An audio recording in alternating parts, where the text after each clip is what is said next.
Welcome to my podcast. Today's dream, tomorrow's reality. My name is Vicki Poole. I'm a life coach, health coach, and a hypnotist at the Enlightened Peach.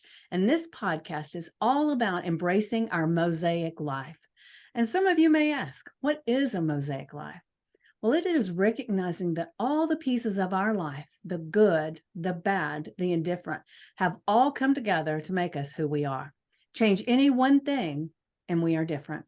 With that in mind, I invite you to embrace your perceived imperfections and celebrate who you are. This podcast is unedited and raw, just like life. I will be your host, and I will have a special guest from time to time. As a matter of fact, I have a wonderful guest today. I'm going to introduce to you in just a moment. But if you have any ahas or questions, please leave a comment or a voice message. So now let's get started. All right, so who I have with me today is Barbara Jean Wilson. And in 2011, Barbara published her first book, Mute, But Now I Speak. And in 2020, completed her second book, Blessings After Going Through the Valley. And her testimony in the book reveals how she overcame the pain of childhood sexual abuse and human trafficking and receiving the blessings of God. Barbara has spoken at the United Nations in New York, Department of Justice in Washington, D.C., as well as invited by the Women Economic Forum as one of their keynote speakers at the University of Albuquerque in Albuquerque, New Mexico, and the University of Arkansas and Germanna Community College in Fredericksburg, Virginia, she lives in Virginia. Barbara also sat on the panel speaking for the NYPD Cyber Intelligence Conference in New York, as well as a panel speaker for the National Child Protection Task Force in Fayetteville, Arkansas. These, along with other speaking events, focus heavily on bringing awareness to the challenges of human trafficking, familial trafficking, which I had to ask her what that meant, sexual, physical, and mental abuse, as well as the overwhelming impact on the victims and survivors and the community. Wow, just wow. That's a lot to unpack right there. And I know when we had our conversation the other day, because we spoke just earlier this week, I believe we spoke, and I was so excited about her story and how she has gotten such a blessing place in her life that it was like, I don't want to wait till next week or the week after to talk. Well, what have you got for Saturday? So we got on here really quick because I was just so excited. And so if you could just kind of, first off, one of the things I had said was the familia. I didn't really understand what that was. So I know when you begin telling your story a little bit, you'll explain that, but I just wanted to make sure that you knew that that was one of the things in my thoughts right now. So the floor is yours. Thank you, Vicki, and thank you for having me here. Again, my name is Barbara Jean Wilson, and I am a survivor of childhood sexual abuse, familiar trafficking, human trafficking. And as I explained to Vicki, familiar trafficking is done by a family member. In my case, it was my mother who trafficked me, her and her boyfriend. And I remember the first time it happened with her boyfriend, and I had told her, she had said to me, don't tell anyone, that's how the rent is getting paid. And with familiar trafficking, that's what it involves. When a family member is trafficking you, they're doing it for various reasons, whether it be, in my case, paying rent or just being able to protect someone else who they may give a name and threaten you that if you don't do this, I'm going to kill that person or I'm going to harm them. Or, if you have siblings, I'll make your siblings do it. That's what familiar trafficking is all about. It's Okay. not talked about a lot. You hear a lot on the news about human trafficking, and you have various organizations that are out there trying to find and save victims of human trafficking.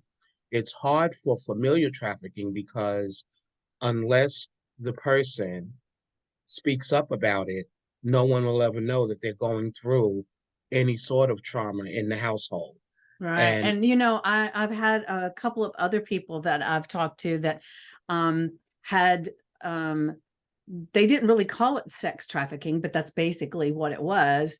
And they were sometimes family members and different things like that.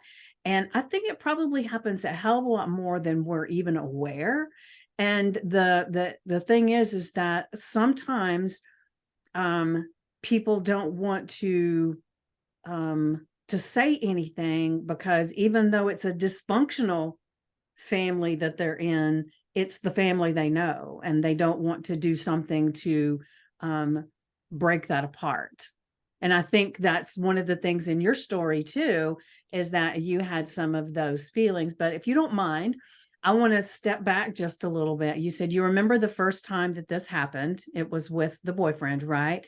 yes, Um, one of the things that I'm aware of is that a lot of times before they ever do anything like that, they kind of preen you a little bit by giving you gifts or saying certain things, or different things to kind of make you, um, I guess, more accepting of whatever it is. Did that happen to mhm. you too?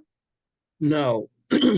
What happened with me was, and I remember the first time that I met my mother's boyfriend. She actually had came to pick myself and my sisters up from church because we every Friday we went and spent the night at my great aunt's house, and she would, take us on Saturdays to the hair salon to get our hair done and get us prepared for church on Sunday. We had to study the scriptures, and I truly believe that's what really saved me. And I remember this particular Sunday when my mother came to pick us up, she was in the car with him, and I immediately felt uneasy about him. I don't know if maybe it was the way he was looking at me, or the way he was smiling, but it wasn't a look or a smile that any man should be showing a child. Yeah. How And old were you so again?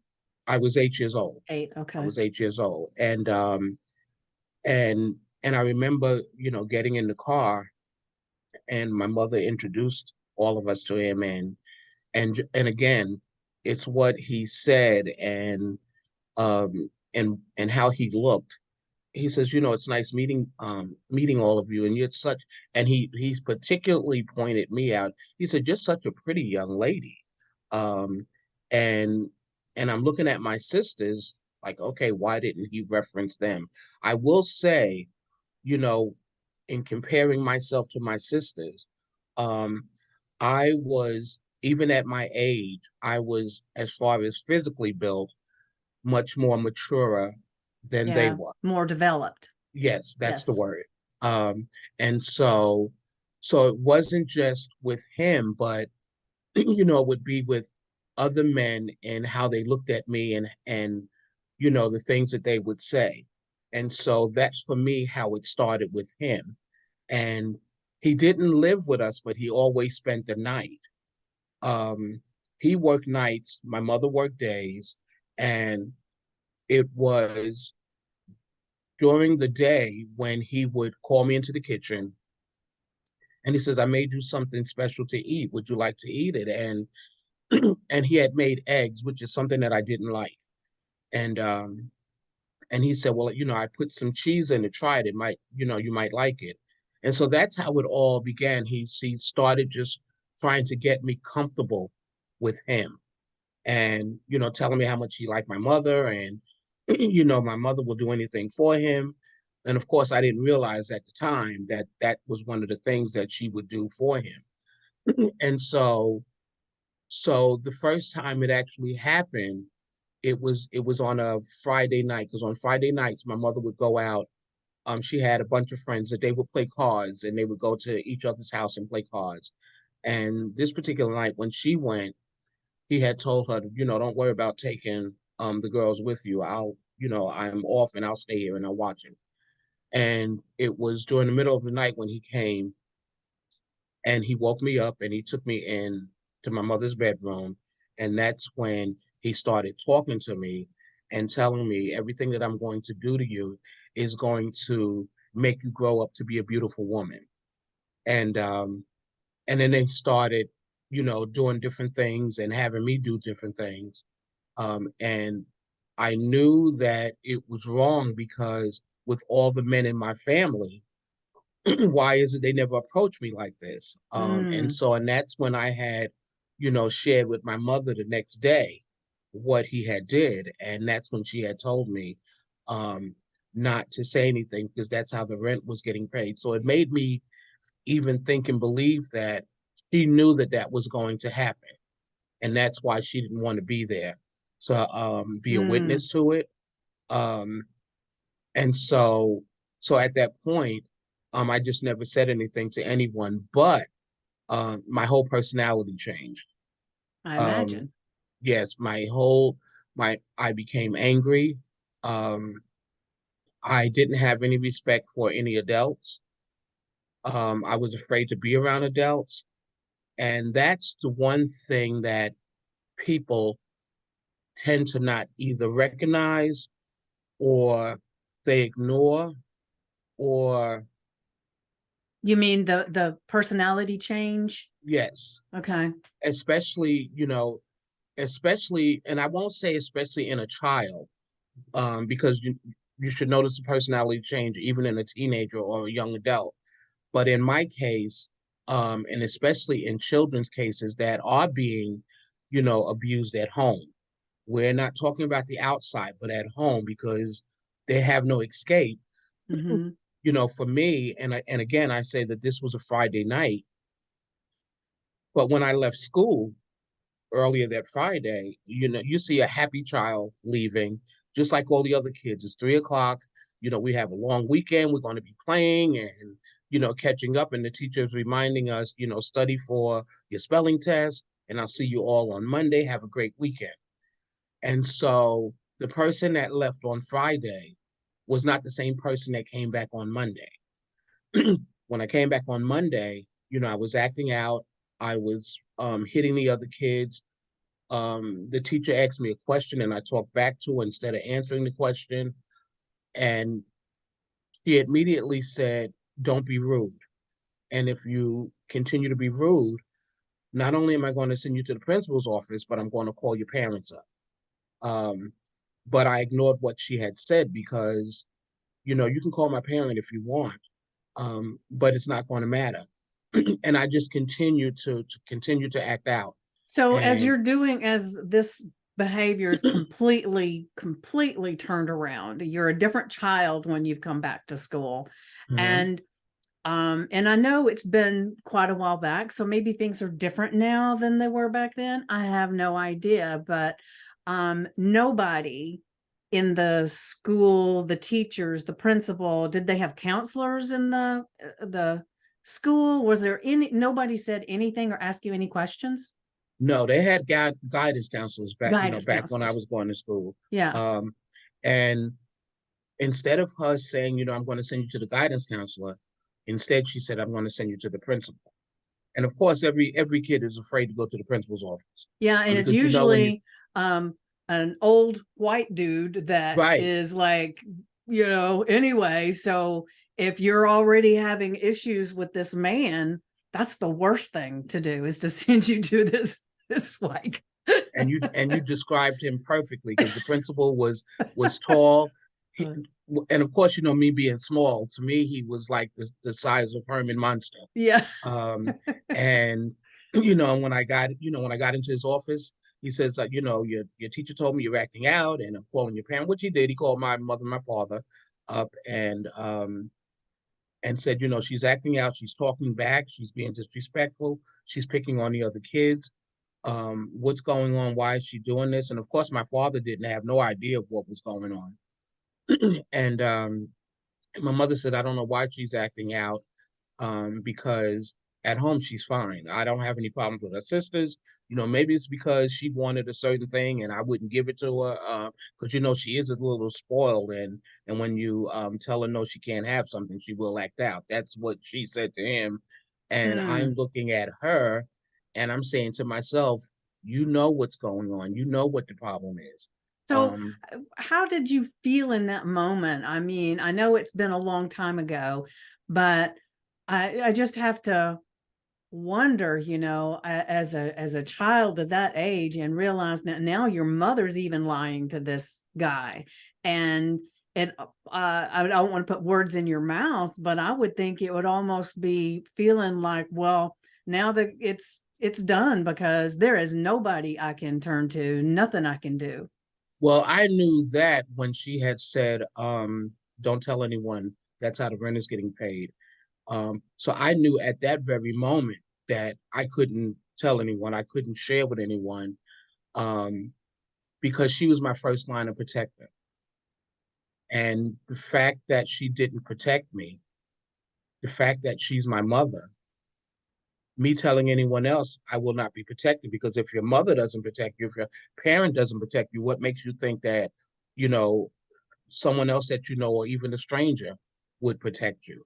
And I Hmm. say that because at one point I ran away and I ran to my father's house and I told him, Daddy, I don't want to go back home. I don't want to go back home. I don't like it there. I didn't tell him what was happening, but I told him I didn't like it there. And my mother had called the police and she came over to my, because she knew where I was running to. And she came over to my father's house with the police. I did not see the police officer as someone coming to protect me. I saw the police officer as someone who paid my mother to do whatever it was that he wanted to do with me. I was pleading, I was screaming, I was crying. I don't want to go home. I don't want to go home. I want to stay with my father. And for me, as I got older and when I think about it, the one mistake, there was a lot of mistakes that the police officer made, but the first mistake was him not asking me why I didn't want to go home. Him not asking me, why are you crying? What's going on? Him not saying to my mother, well, just let her stay here for the weekend and maybe things will cool down and she can come back home on Monday. He never bothered to ask any of those questions. Instead, when my father said, can she stay here for the weekend? He said, well, no, she has to go back with her mother. And this is a matter that you will have to take up in family court. Well, let me So, ask you a question really quick. mhm. So, do you think officers and all are trained now to ask those kinds of questions? Yes, they are. They are being trained now to ask those questions. One of the things that when I was invited to speak at the NYPD, it wasn't just to speak about what I went through, but also to train them. And it's the same thing when I'm invited to speak at schools and university. Um, it's to speak about what I went through, but also to train them in what to look for, Hmm. um, and how to approach, victims. Even the older victims, as I shared with the police officers, you have those that are prostituting on the street. Because at one point in my life, that's what I ended up turning to in order to survive. And one of the things I had, said to the police officers, even when you see a prostitute on the street, don't think that they're out there because they want to be out there. A lot of them are out there because they're being forced, they're being trafficked. Yeah, Um, or that's what they learned is how right. that's how you get That's how along I in learned. society. That's how I learned to survive, and that's how I learned that okay, my mother said, if you do this, this is what's paying the rent. So I never had to worry about being short on rent because I knew what I needed to do in order to make the rent, in order to survive. And so that's one of the things that I speak to them and train them about is how to approach a victim and how to gain their trust because they're not going to trust you. Because once your trust is broken, it's broken. But what I tell them is, approach them in a way that's not harmful, in a way that's not fearful. You don't want Hmm. to make them afraid of you, but you also have to be careful in what you say to them. And when you speak to them, the question you need to ask them is, are you out here because you want to be out here, or are you out here because you're being forced? Now, they probably will not respond to your question because of, again, They're too afraid to ask. And when a person is being prostituted They could be or being trafficked, watched too. they are being watched. Yeah. Um, and what I tell the police officer is that in asking the question, and whether you're there with a partner or you're by yourself, notice the cars that are parked around you. And one of those cars could be the trafficker or the pimp. And so at that point, what you need to do is just continue to speak to the prostitute and let her know, I'm not here to harm you. I'm not here to arrest you. But what I am going to do is I am going to put handcuffs on you and take you to the station where you can speak freely. And even then, there's no guarantee that they will speak. I said, but once you do that and you put them in the car, notice the cars that are around you that were parked, and there may be one car that actually pulls out to drive away. 9 times out of 10, that's the trafficker or the pimp, because they already know that the person is going down to the station house, and the person who pulled out, who was their pimp or trafficker, probably in less than an hour or two, they know that they can bail them out. And so once you get them to the station, you begin to ask them the question again, are you being forced? Do you need help? Do you have a place to go? And, you know, if they open up just a little, you also let them know that, here is my card with my number on it. If you don't want to talk now, feel free to give me a call at any time. And what I tell the officer is, once you tell them that, you become their first line of protector.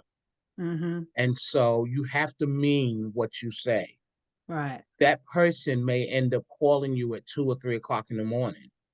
You may be off duty. You may be home sleeping. You may be at a celebration. You have to take that call because you made them a promise that they could reach out to you at Yeah. any And time. that could, at that point, it could be life and death. Right. And it could be the only time that they will be able to make a connection.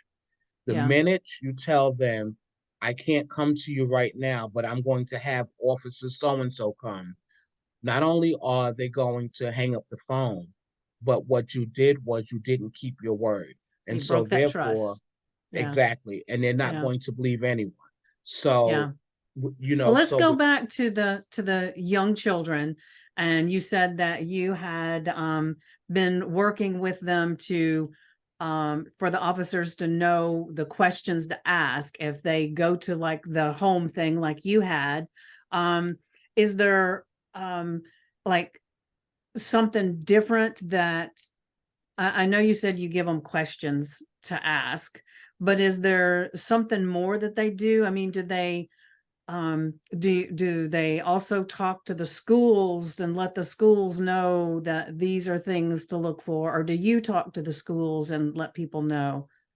I talk to the schools and let people know. And Okay. now that the officers are being trained, they know, what questions to leave with the educator. Um, I know here in Virginia, one of the organizations that I belong to, um, ATI International, which before the name change was just sex prevention, they actually have a curriculum that they share with the Board of Education, with the different schools here in Virginia. Mm-hmm. It's a training packet on what the teachers need to look for, the questions that they need to ask, and what to be aware of. Because one of the things that I share with not just the officers, but also with schools or with hospitals, especially little kids. And especially one of the things that that officer should have triggered in me. Most kids always want to be with the mother. Right. And so when I'm crying and I'm saying, I don't want to go home with her, I don't want to go home, I want to stay with my father, that should have been a trigger right there. Why doesn't she want to go home with her mother? Because all kids want to be with the mother. So that was a trigger right there. The other trigger is in acting up in school, the teacher should have said, Barbara, what's going on? This is You not wasn't like like you. this. Right, Yeah. exactly. this you weren't acting like this on Friday when you left. What happened between Friday and now? Yeah, even not even Friday, but I'm assuming your total character for the time before that Friday was like night and day different. So, Yes, I mean, I was always giddy. I was always playful, always playing with my dolls and outside playing with other kids and what have you. And so I became withdrawn, yeah. and to the point where because I was also heavy, um, and so when the kids would pick up, they started calling me names, Mac Truck, um there was a cartoon back in the day called Little Lotta. It was a redhead white girl, and she was huge, and so they started calling me Little Lotta. So were you And heavier before all this happened or just yes, after? Okay. So well, yes and no. it No, probably acerbated. So you took solace in food I after well, that. for me, because I was smaller, but I started eating more because when her boyfriend said, what I'm doing to you is going to make you beautiful. At that point, I didn't want to be beautiful. Right. So to take away that beauty, food became my comfort, Yeah. and my protector, and what I could just, just eat anything and everything to gain the weight, so that people wouldn't look at me as a beautiful child, but looking at me, as those kids say, Mac Truck, as a fat child. And so, being fat, no one would be interested in me. No one would Mm-hmm. be interested in looking at me. Um, Interestingly enough, most people that have a lot of excess weight, they get it as some kind of protection, whether it's protection from a person or a physical thing, or if it's a mental thing, or it's usually some type of protection that the subconscious starts feeling like I need to do these things to protect you. And it's the interesting thing to me too is like when you were talking about the prostitutes and all, and if even if the officer's able to get them to talk and be able to rescue them out of the situation, just from what I know from being a hypnotist and life coach and all, I would say I would be really curious to find out how many of them stay out of it, because there's a lot more involved than just getting them out and them being, oh, it's such a relief. But if it's all they've known, th- you know misery, it doesn't matter, it's the misery they know. And I right. would say majority of them probably go right back into prostitution. So I am really um amazed with your story, because you did go into prostitution because it was what you knew, and but then you were able to get to a place where it was like no more, you know so Yes. that's a very, very strong personality to be able to do that. So can you elaborate a little bit more about your journey with I know when we had talked, you had told me this was going on um with your he never was a stepdad, right? He was just her No. boyfriend, right? Yes. And that he started basically bringing other men into the mix, correct? Correct. Correct. Yeah. And one of the things that you had said, as far as victims of prostitution and Hmm. and um, traffickers, that are being trafficked, their minds are programmed, Hmm. and so they get out there and they see this is hard. I'm struggling to just try to make ends meet or what have you. And a lot of them will end up going back to that pimp or going back to that trafficker, because again, that's all they know. Yeah. Even if the pimp is beating them up or the trafficker is beating them up, because they didn't make enough money to meet that quota that they're supposed to meet, for them that's love. Yeah. Um, Yeah. Which is and crazy when you yes, think about it, right? But yes, they squash their self-esteem down so low, so they feel like they deserve whatever the hell anybody gives them. exactly. And that's how I felt, because for me, my mother, who I love dearly, my mother passed in 93 and I loved her dearly. Even with everything that was going on, I just never stopped loving her. But um, just the fact that, she didn't protect me, just the fact that um, it, it, it was okay with her. Once your self-esteem is gone, once everything that you believed about yourself is gone, you don't care. You don't care anymore. And even when they started bringing the different men over, um, and Do you they think your feeding me. mother knew about that? I I want to say yes and no. I'm really not sure.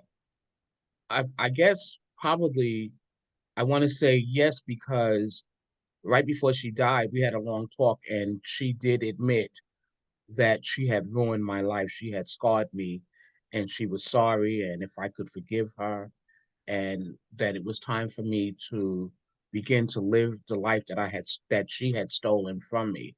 So in a way, probably yes, because Hmm. she also knew the type of men that he dealt with. And just the fact that, being fed drug and alcohol, because I mean, she even forced me to take alcohol and pills. Um, so I would have to say, on the one hand, yes, she did know what was going on. And even when I had the courage to one day say no, one of the men put a gun to my head and said, "No one tells me no." And at that point, I just did whatever I was told to do. But I also realized that in me saying no, my mother's boyfriend would beat her up. So now in my mind, I'm realizing that as long as I do what I'm told to do, he doesn't bother her. But if I fight and say, no, I don't want to, that's when he beats her up. So now, not only am I the victim of sexual abuse, human trafficking, familiar trafficking, but I now have to become her protector. So do you think, sorry to interrupt, but do you think your sisters were involved with, did he do anything with your sisters, or do you even know? I asked them if he ever done anything to them, and they said no. And I believe them. I Yeah. believe them because of, again, just the way we were built. Um, I believe them. Um, I also believe the relationship that I had with that I have with my father, my father's still alive, is a deep connection. And my mother didn't like the relationship, the love that I had with my father. She was able to talk my sisters into, not loving my father. And I don't know if it had a lot to do with them separating and divorcing, and he remarried, but they believed her, they listened to her, so it was her way of protecting them, but not protecting me. Um, and so I believe when they told me that he didn't, they didn't do anything to them.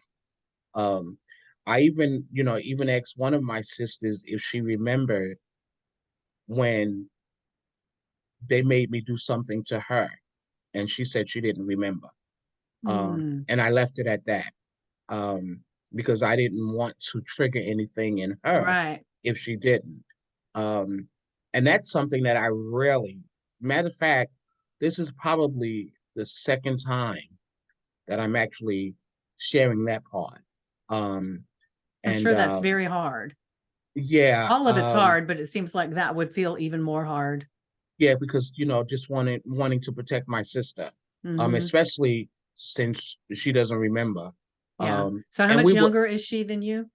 Well, I'm the baby. I'm the baby. They're Oh, older. okay, so they're older. That's interesting because you Yeah. would think usually um they would be the ones, but you said you were a lot more developed, so I guess that's the reason. Yes. Yes. Yeah. And so with the other men that would come to the house, and of course, they did whatever they wanted to do, and me protecting my mother.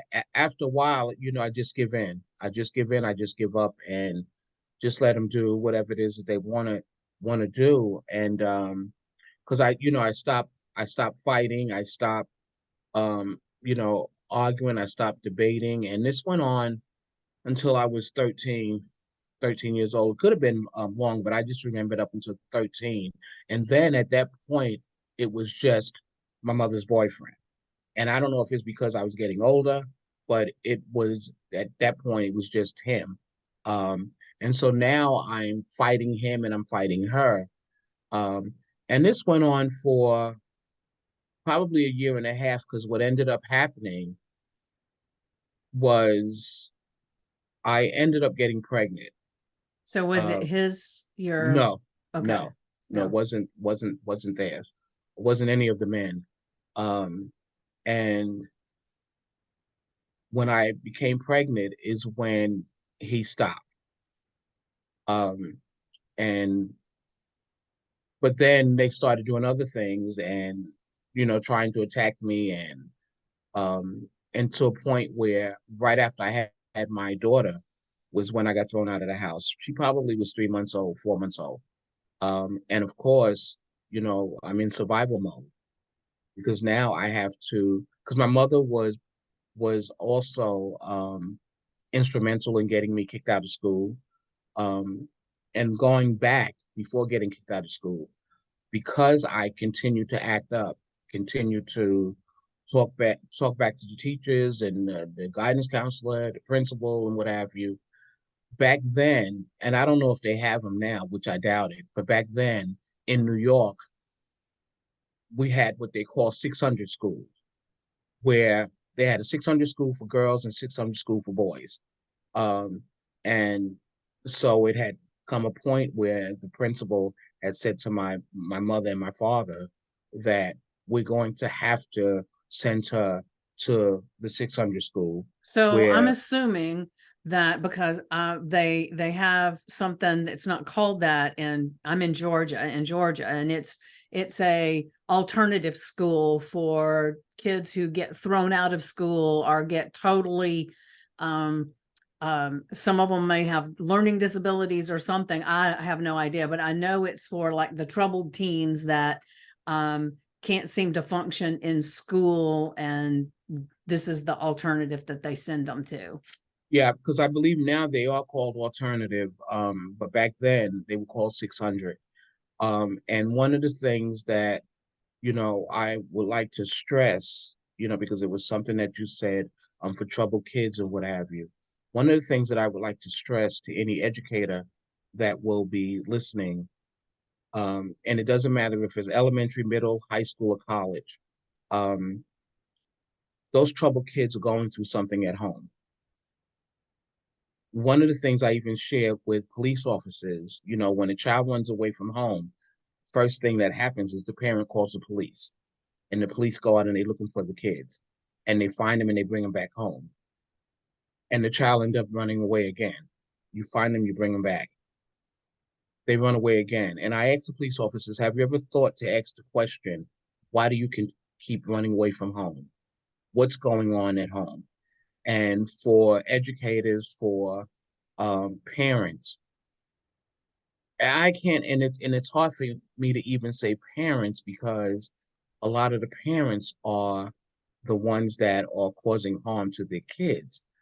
But when you're seeing a child like myself who is not respecting anyone in the educational field and an adult outside of the educational field, but especially in the educational field in elementary school, when a child is acting out, when a child is bullying other kids, because of course, at that time, I didn't realize that I was bullying.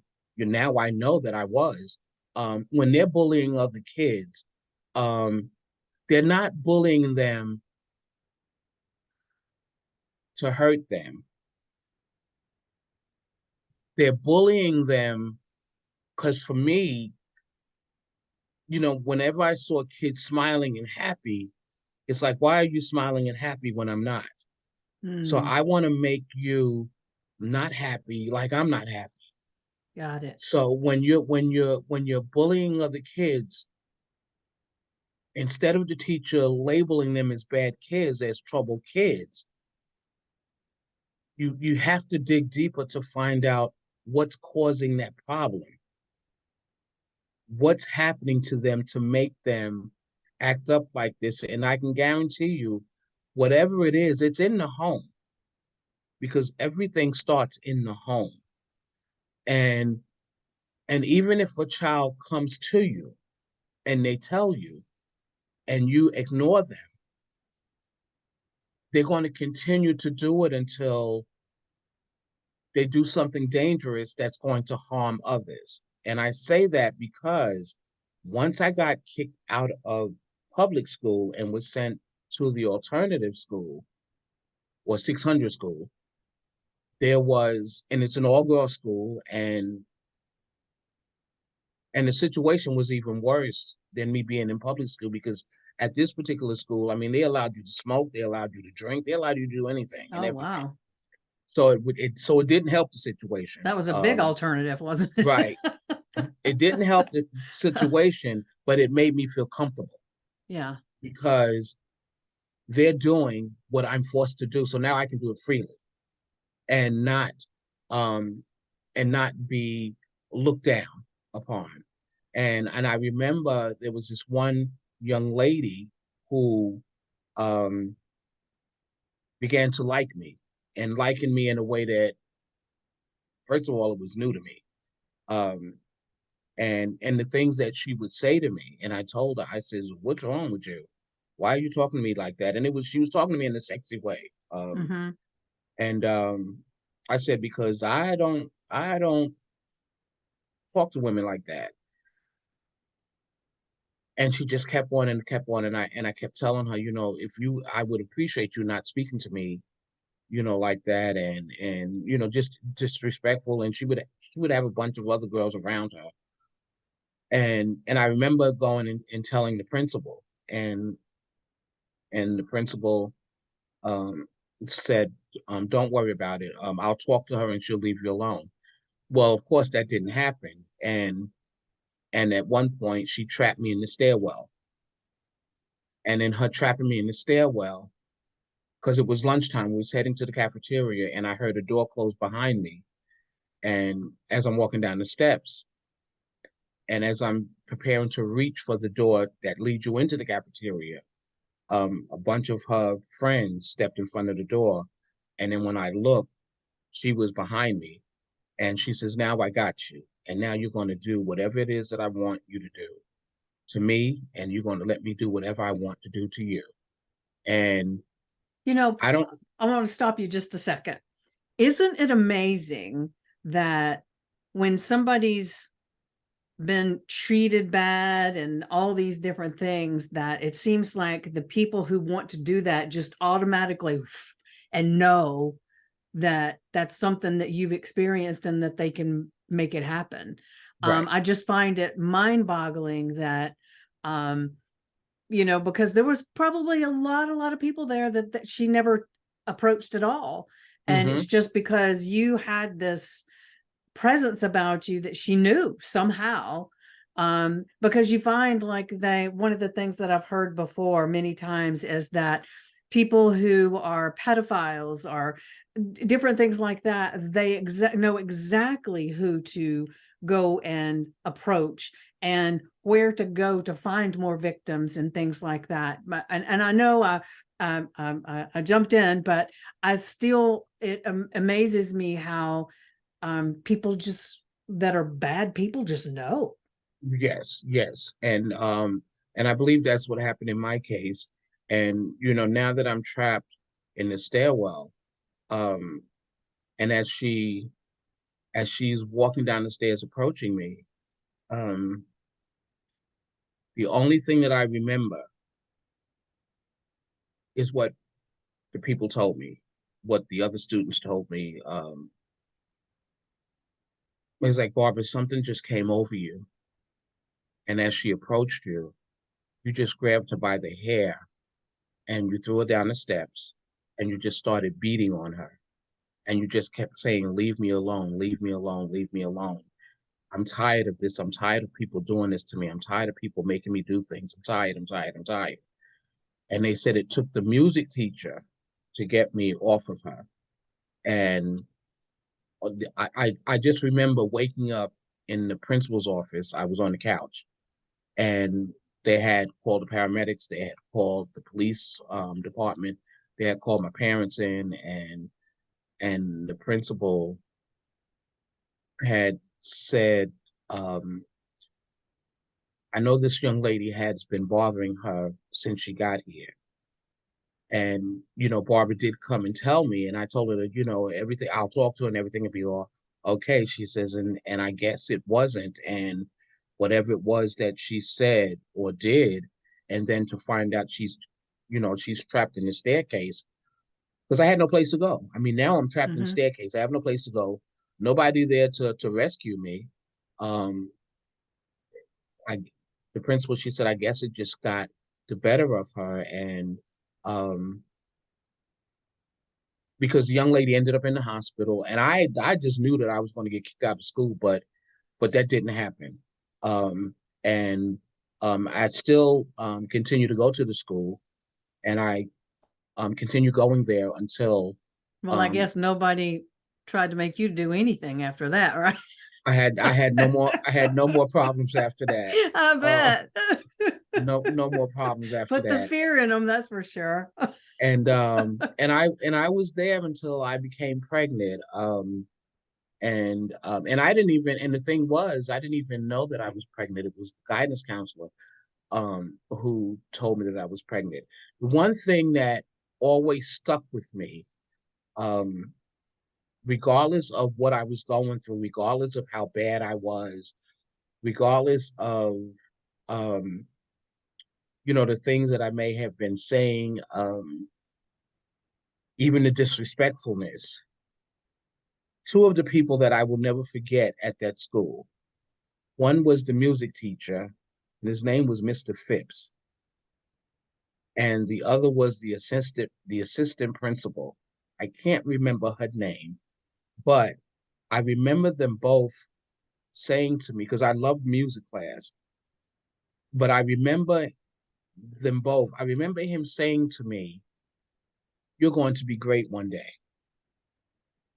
And I remember her saying to me, "It doesn't matter what you're going through now. You're going to overcome it, and you're going to be a great person." Wow, And wouldn't you love to reconnect with both of them? I really would. I've actually done some Google search to see if they're even still alive so that I could, let them know that Yeah. you saw positive as opposed to negative in me. Right. And that's And a good thing for anybody that's an educator or of anything like that to take notice when we're as you're talking, because those two people probably when they said those things didn't think anything of it. It was just their natural state, and they never had a real idea of what a difference that made in your life, that you still remember that today. yeah, I remember that. And I also remembered there was a young lady because they had her come up and speak. And it was during the program because we actually had a music program and I was playing the keyboard and she came up to speak and she shared that she was one of the students there and just how bad she was and all of these things. She says, but it was Mr. Phipps and the assistant principal who had spoke into her life. She says, and now I can tell you today that I not only got my GED, she got a college degree, um, and she was some sort of manager at one of these big companies in downtown Wall Street.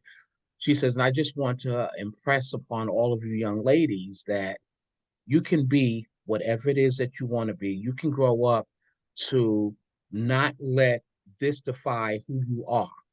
You can move past this um, as long as you connect with the right people to help you to move forward, to speak That's an positive into important your thing life. right there too, Yes, right? yes. And so I remembered what she said as well. And then once, like I said, once I had my my daughter, well, when I became pregnant, and I told the school, told the principal, they actually gave me a baby shower because it was in Oh, June. And I knew that Tawana, my daughter's name is Tawana, she was due in October, so which meant come September, I wouldn't be back in school until after she was born. So I thought. So they had given me a baby shower, and and at that point, because I was praying that I would have a son, and they said, well, so if why you were don't, you? Oh, I see. You were praying that you had a son so you wouldn't have to worry about your daughter being abused by a man. Okay. right, All and right. so I and get so it. and I remember all of the students saying, well, just in case you happen to have a girl, we would love to name her Tawana. And so that's how my daughter got her name from the young ladies at the school. Hmm. And they named her Tawana LaShawn. And of course, when she was born, it was a girl. So I named her Tawana LaShawn. Um, and so it was, after I had her, because by now, my mother and her boyfriend, as far as sexually, they're not bothering me, but um, just doing other things. And I began fighting. I began fighting because now it's not about me that I have to protect, but it's about protecting Tawana.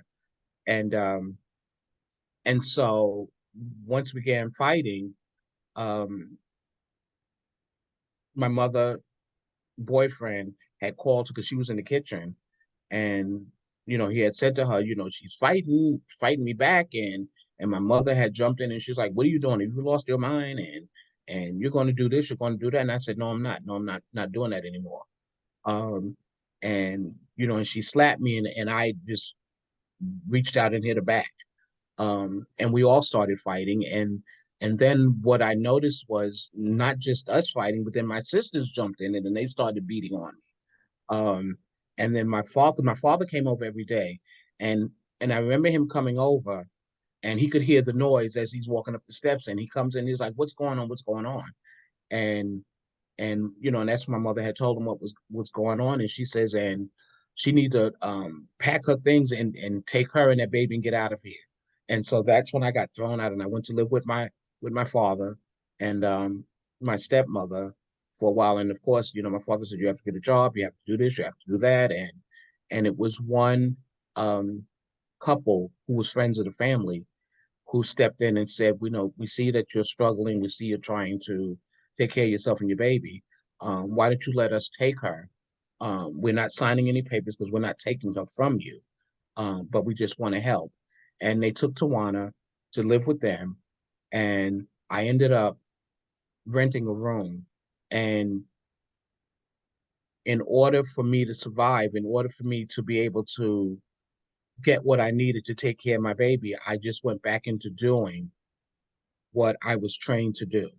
Hmm. And that was becoming the prostitute, getting more involved in drugs and alcohol, um, so that I could save up enough money to get a place for me in Tawana. But um, those were that went on for a long time, even after getting Tawana back, because by now I have my own place. And even getting her back, I still was doing that. Not in her presence. I always made sure that I did nothing in the presence of Tawana. I made sure that there were no men ever in her presence, not even to the point of having someone spend the night, because I really, truly wanted to protect her at all costs. Hmm. Um, and I remember even when she was born, she had the biggest smile on her face. I remember the nurses saying, you know, that baby came into the world with the biggest smile on her face. And I knew that that was a smile that I had to protect for the rest Yes, of my you life. wanted her to keep it. Exactly. Yes. And so the turning point for me came when I was getting high. It could have been off of cocaine, it could have been off of crack. And I was in this drug den because I went wherever I could go in order to make the money. Sometimes it would be at a truck stop, sometimes it would be in the back of someone's car, sometimes it would be in alleyways. just to do what I needed to do. And I'm thankful and grateful to God that He had His hands on me, because there's no way that I should be alive today with all that, not only that they put me through, but even what I put myself through. Yeah. Um, but um, but it was at this point that I OD'd. And I remember God coming to me and saying, enough is enough. And I had made God a promise that if it was His will to heal me and to live and to deliver me, not just from the drugs, but from the prostitution, from all the things that was causing me harm, that I would do whatever it was that He called me to do, to speak and just share about how I was saved, um, through the trafficking, through the sexual abuse, through the drugs and the alcohol, and just becoming a loving mother to my child. And Yeah, it's amazing that you become a loving mother to your child because you had nothing to pattern that after, because one of the things that they do say is most abusers become abusers and that kind of thing. And so not only did you have a strong enough faith and personality and everything to get out of the prostitution, to walk away from the drugs and everything, but you also became a good mother to help your daughter to never experience any of the exact stuff that you experienced. So I mean that is amazing. Now I want to ask you, because I know we're getting far out on our time, but it's so fascinating to listen to you tell all this. So I know, how did it come to the place where you decided to write this book, the first one? well, if it literally was up to me, it It wouldn't have happened. it wouldn't have happened. It wouldn't have come to pass. It was the different people that God had placed in my path who spoke into my life. I hadn't shared what I had gone through. And I can't say if they didn't know that I've gone through something. The only thing that they would say to me was that you're going to be an ambassador for Christ one day. Hmm. And I'm like, huh? And So they don't feel like me. What you talking about? and I remember one of the young ladies who became my mentor, um, Lord rest her soul, her name was Valerie Bell. I remember her saying, something about you. Every time you come in my presence, the hair on my arms and my neck stand up. She says, and I know it's nothing but the Holy Spirit. She says, whatever's going on, don't be afraid. She Hmm. said, don't be afraid. Um, I'm here for you. She says, and you know, God is always there for you. Um, she says, and whenever you feel like talking, she says, I'll be here. And I remember sharing just a little bit about what I had gone through. Not everything, but just a little. And she said, you need to share your testimony, because you could help so many. Um, and then something happened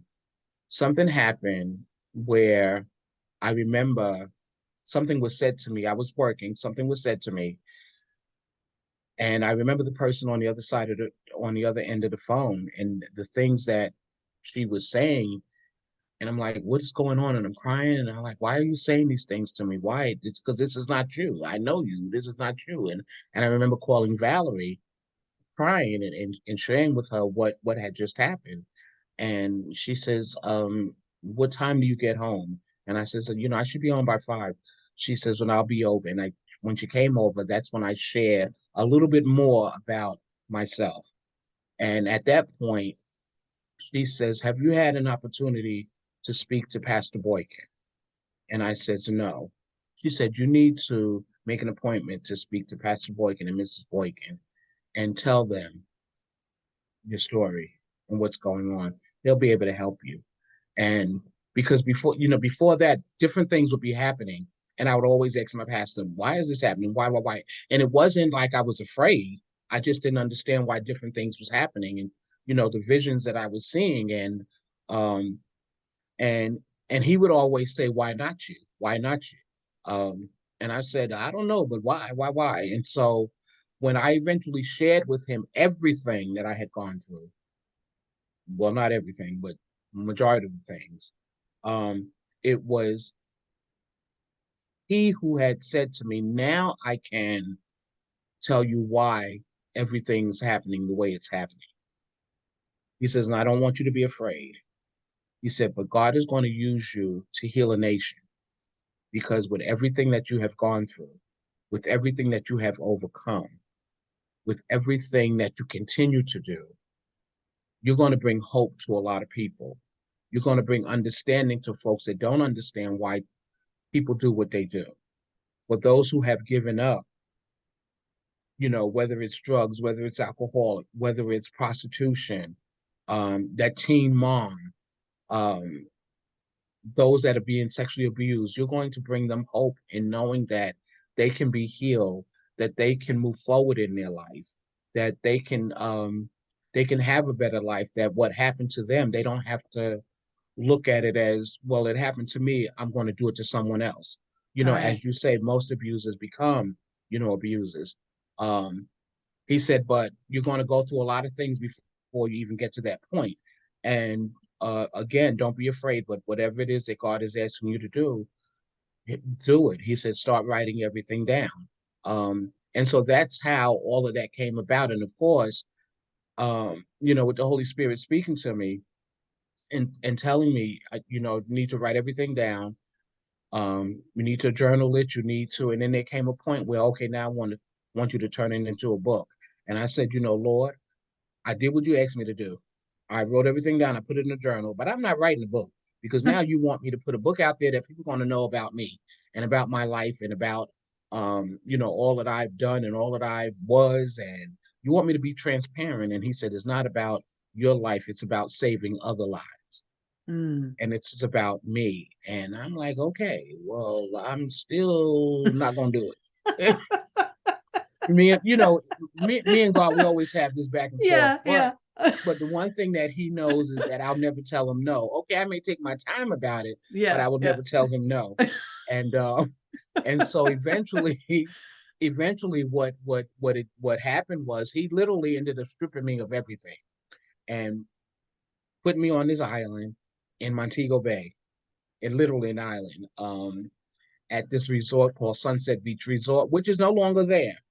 Again, it's like, okay, was that part of your plan? Place me there, but then when you remove me, you also remove the island.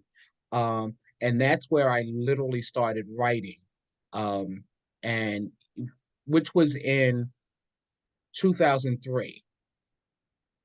But I still was not comfortable enough to even think about getting it published until one day at work, because we have Bible study group at work. And I remember this guy who was sitting next to me. His name is Ed Green, and he had asked me the question, "Have you finished your book yet?" But when he asked, and the look that he had on his face, to me, he looked like Jesus Christ. Oh, And I wow. and I said, "Yes, I finished my book." And he says, "Great, because I can't wait for it to get published so that I can read it." Well, when I left that Bible study group, I says, "Okay, there's no way that I can lie to Jesus. So now I have to seek out a publisher and get my book published and sort out the publisher, Zulon Press, which is a Christian-based publishing company. And that's how my book became published.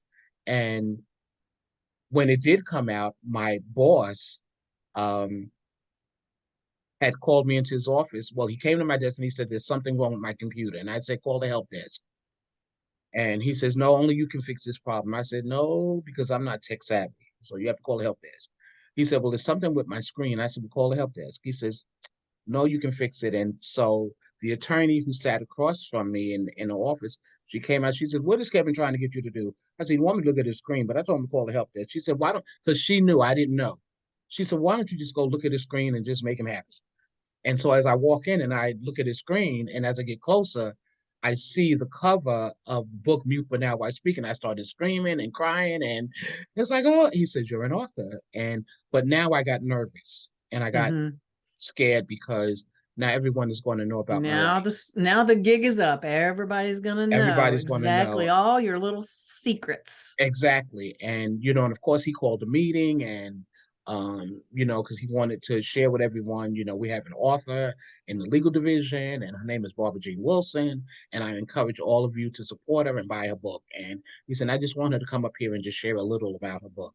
And the only thing that I would say about my book was that it's about hope, perseverance, and never giving up. That's all I would say. Yeah. And of course, once they purchased the book and they came to my desk, was like, Barbara, we always knew that you were somebody special. You always, this deep respect, the love of the Lord that you have. But reading your story and how you were in the pit, how you were in the dirt, it just makes our respect level even higher. Yeah, yeah, I can Um, see that. So you, how did you go from that to actually speaking about it? well, when Because my when that's a big place, to a big bridge to gap, I guess. Gap to bridge. once my book came out, and it was the people at Freddie Mac who started passing my name around and sharing my because I didn't even have a website at the time, but they started telling people about me and inviting me to their church to speak. I was receiving invitations to speak at a church and an invitation to speak here. And I would actually receive telephone calls from people saying, you don't know who I am. Someone heard you speak and said, if you need a speaker, you need to call her. And so that's how I got a lot of my invitations. And of course, back then, um, in receiving the invitations, I was nervous. I was afraid because now I'm speaking to strangers. And Mm-hmm. for a while, when I would speak, I would be crying. I mean, I would be crying because I'm telling these folks about the life that I had to live. And do they see me as dirty? Are they here to listen with compassion or are they here to listen to gossip? Yeah, to Um, be judgmental. right. And then I would see other people in the audience crying. And it's like, are they crying for me? Um, do they feel sorry for me? So that's how it all came about as far as um, the speaking. But then what I also noticed was that, a lot of the invitations that I started receiving, it, it was places that I never even thought that I would even be in, that I would never be a part of. Like what? Like when I received the invitation to speak at the United Nations, when I received an invitation to speak at the Department of Justice, at the state capitol, um, Albuquerque, New Mexico, um, and I actually have a speaking engagement in 2 weeks in St. Vincent de Grenadine. Um, all of this, it reminded me of what my pastor had said years ago that God is Mm-hmm. going to use you to heal a nation. Because I'm thinking I'm just going to be here in Virginia, Right. speaking to women's groups, but God had bigger plans. And what I found out through my speaking, and especially when after during the question and answer, when people would ask me questions, um, I had men who would get up, not only asking the question, but thanking me because whether it's their wife or their daughter or fiance may have gone through an abuse, they now know how to help them to overcome and heal. I even had one man to stand up and say, I don't have a question, but what I want to do is ask for your forgiveness. And I said, you're asking me for my forgiveness? He says, yes, because I'm a man. And what happened to you happened by other men that should never, ever have happened. And so I'm asking for forgiveness for what they did. And that literally just broke me down to Yeah, I cry bet. But because the thing that is too to make sure we mention is that these kinds of things can be happening with little boys too. It doesn't yes, always have to be little girls, and so it's probably not as prevalent, but it's there. So that's an important thing to point out as well. it's a higher rate for boys, teen boys, men, because for boys, for teens, for men, for them it's about being manly. So to share that they've been taken advantage of in that way, Hmm. it's like I'm a man, I'm supposed to be strong, I'm supposed to be able to handle it, but that's not always Yeah. the case. And so a lot of them will not speak about it. You're finding m- more and more are coming out now and sharing, but not as many. And you also find a lot of women that don't share, a lot of young girls and boys that don't share.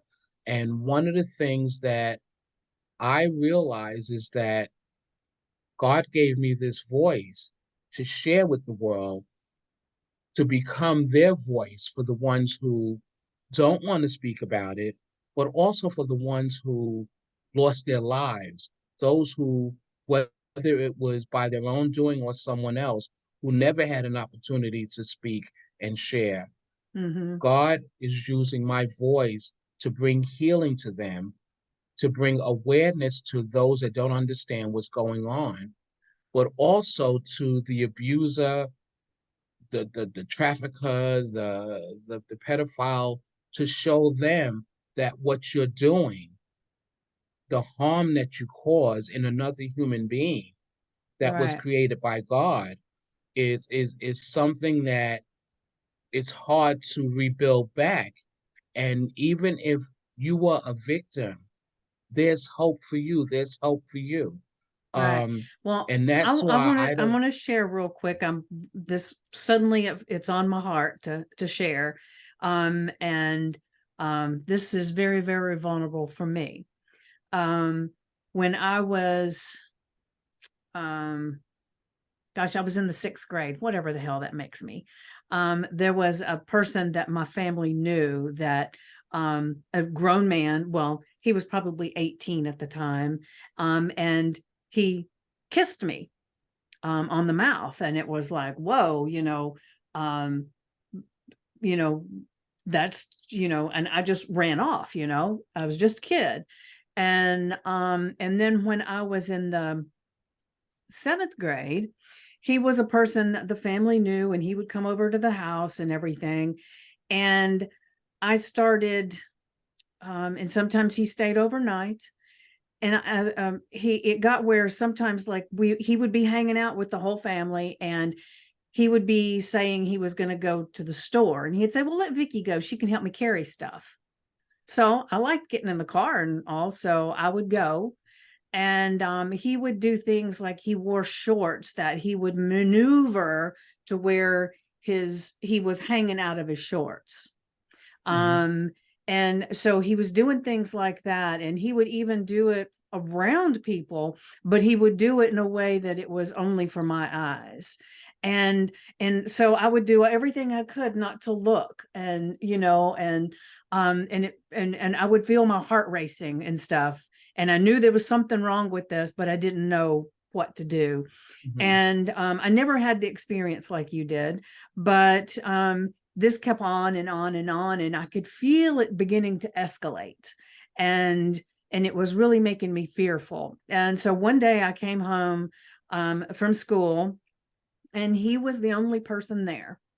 And when I went into the house, I thought, well, I'll just sit here in the living room and I'll watch TV.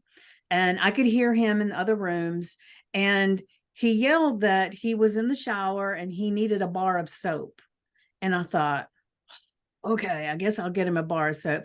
And I get a bar of soap out of the closet, and I walk, and the bathroom door is wide open. He's standing there buck naked.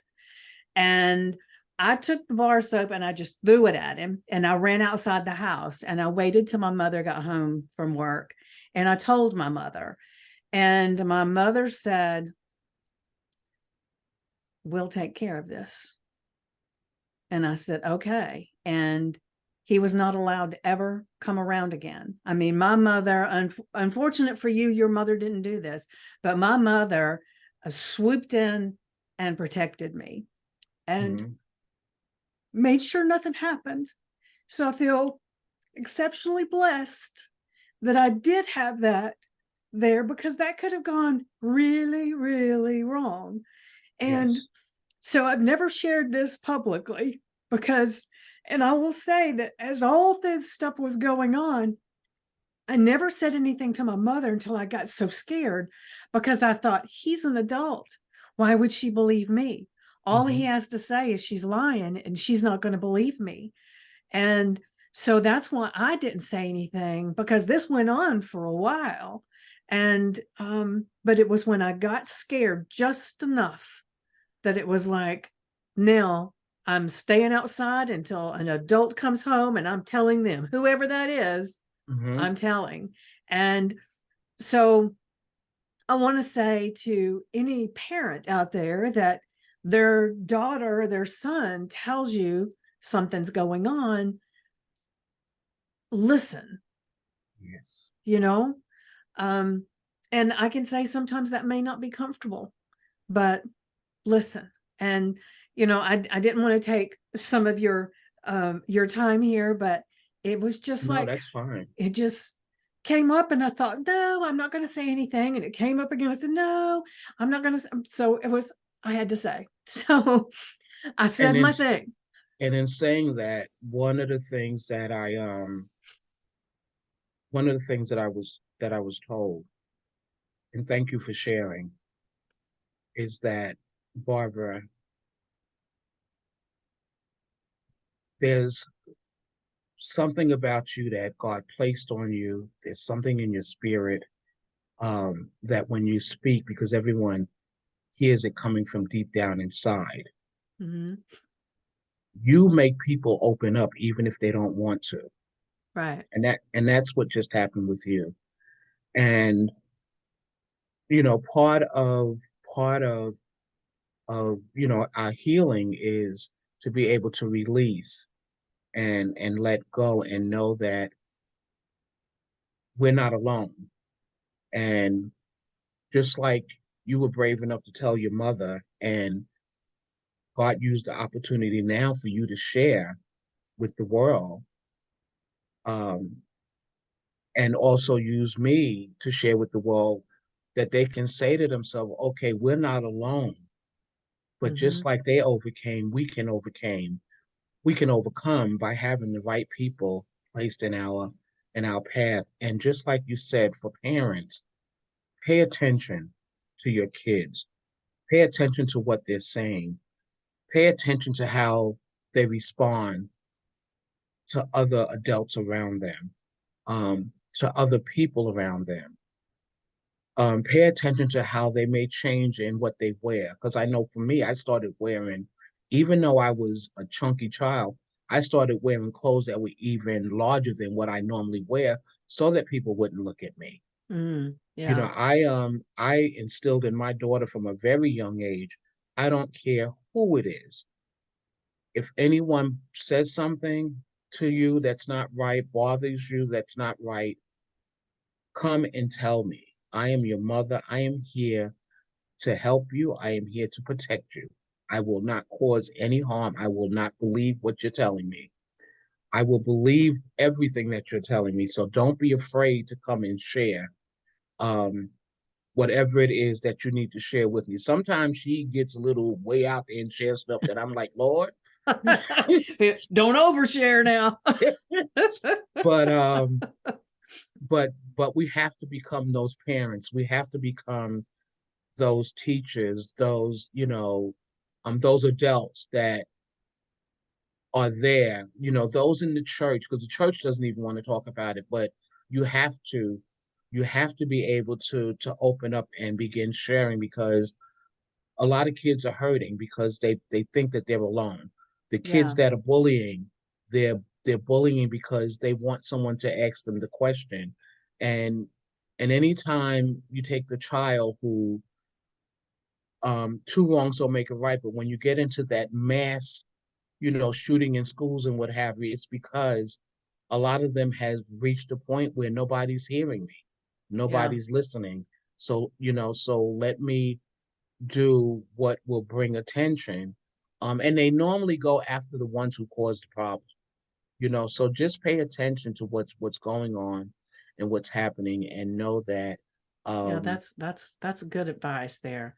Well, listen, we are getting so close to our time. I told you I wanted to keep it because it's hard to put this out and it be so long.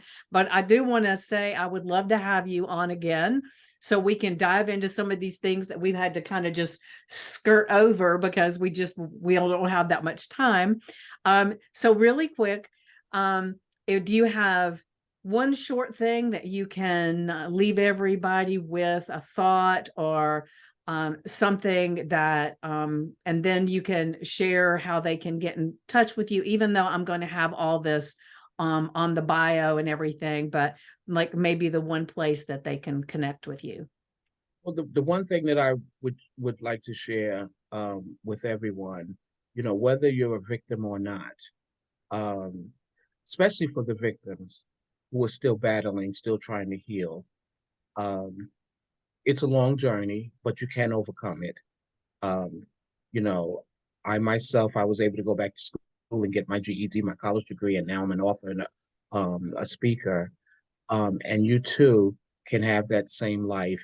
And you surround yourself with those who believe in you, those who respect you, um, and those who will give you that chance. And for others that are not victims, but you run into someone like that, and I'll use myself as an example. If you run across someone that is going through something, I mean, I've had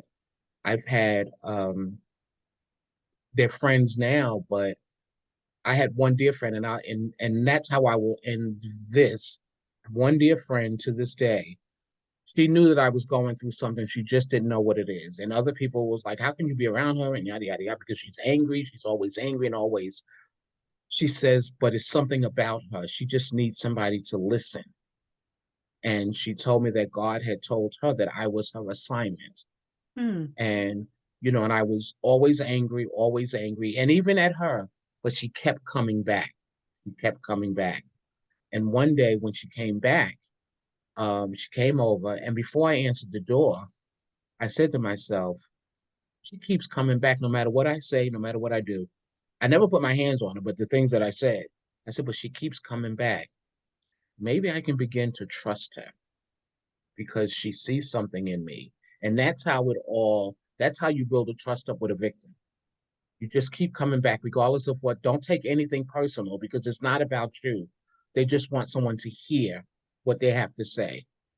And she just kept saying to me, you're going to be so much greater than who you are now. And I wish you could see who you're going to become. I wish you could see what I could see.